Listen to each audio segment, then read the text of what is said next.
think about, but when somebody mentions it, that submarine started immediately thereafter.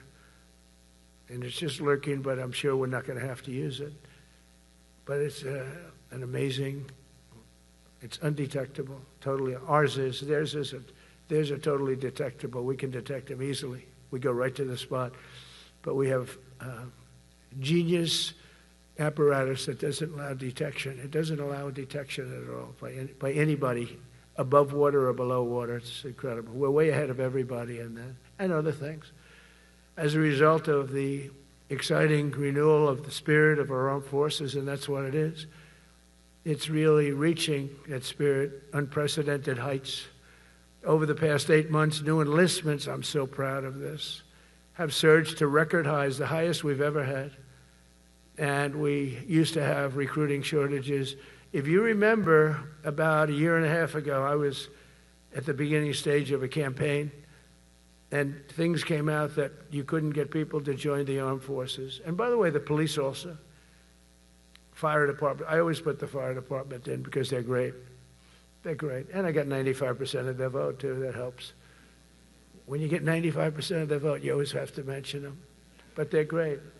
And they're brave in our inner cities, which we're going to be talking about, because it's a big part of war now. It's a big part of war.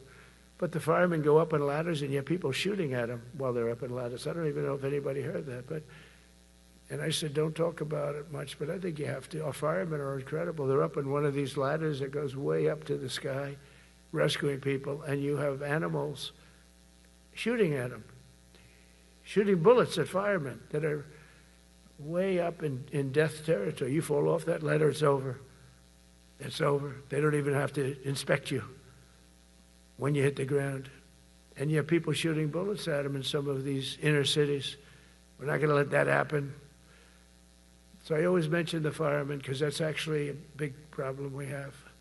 They are unbelievable. Like you, they're unbelievable people. For the first time on record in 2025, the Navy, Air Force, and Space Force all met or surpassed their recruiting goals 3 months early. That never happened before. And the Army did even better. Congratulations, Army. They met everything. And these were the highest standards because we're making it larger. So these were much higher standards than you had 4 years ago, 3 years ago, during the sleepy Joe Biden era. And the Army did it 4 months early. And you remember, a year and a half ago, they said the big stories that we're way behind with the Army, Air Force, the Navy, the Marines. We're way behind, Coast Guard. And even Space Force. I love Space Force because that was my creation. You know, when you create something, I love it. And the people we put in there were good. I got that right. We put in great people initially, and we've really dominated. We really dominate in that sphere now. We're way behind China and Russia, and now we dominate. Space Force turned out to be a very important thing. I said from the beginning, you know, when Biden came into office, he wanted to terminate it. He said, and this thing called Space Force, so we could get rid of that. And he got hammered by the people in this room for even suggesting it, because it's very important, one of the most important. And as time goes by, it'll get more and more important. But we're now at 106% of our recruiting targets for the year, and that's the best in far more than a generation. And for the Marines, morale is so strong that the Marine Corps will meet its 2026 retention targets before the end of October, which never happens.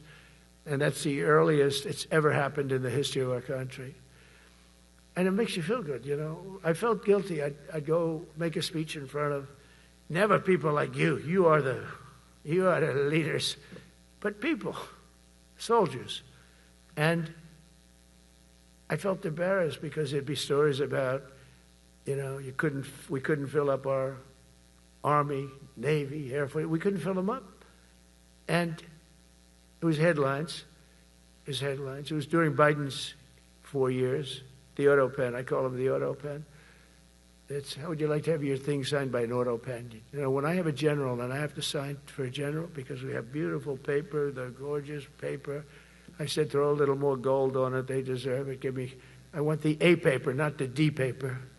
We used to sign a piece of garbage. I said, this man's going to be a general, right? Yeah. I don't want to use this. I want to use the big, beautiful, firm paper. I want to use the real gold writing when you talk about the position, and they're beautiful. But how would you like to have that where some kid sitting in the back office is having it signed with an auto pen? I thought about it, and I thought about you people first, admirals, generals. I said, somebody works his whole life. He gets into maybe the academies or wherever, but however you got there, and you go through years of work, and now you become an admiral or a general or whatever. And when you do, the President of the United States signs your commission, as you know, and that commission is beautifully displayed. And I sign it. Actually, I love my signature. I really do. Everyone loves my signature. But I signed it very proudly, and I always think to myself, how can you have an auto pen sign this? It's just so disrespectful. To me, it's just totally disrespectful. And it turned out that almost everything he did was signed by auto pen, except for when he gave his son, Hunter, pardon. He signed that one. And that's actually the worst signature I've ever seen. That was the bad. The auto pen looks much better. But as leaders, our commitment to every patriot who put on the uniform is to ensure that American military remains the most lethal and dominant on the planet, not merely for a few years, but for the decades and generations to come, for centuries.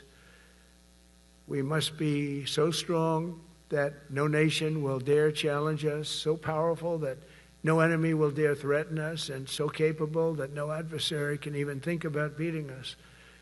And we've had it recently. I had India and Pakistan were going at it, and I called them both. And in this case, I used trade. I'm not going to trade with you. Used to two nuclear nations, big nuclear.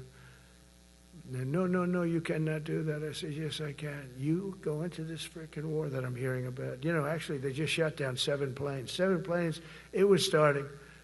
There's a lot of bad blood. And I said, you do this, there's not going to be any trade. And I stopped the war. It was raging for 4 days, but that was just the beginning.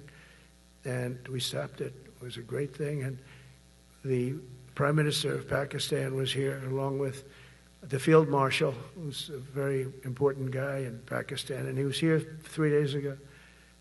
And I didn't even realize it as beautiful as he said it, but he said that to a group of people that were with us, 2 generals, but a group, he said, this man saved millions of lives because he saved the war from going on, and that war was going to get very bad, very, very bad.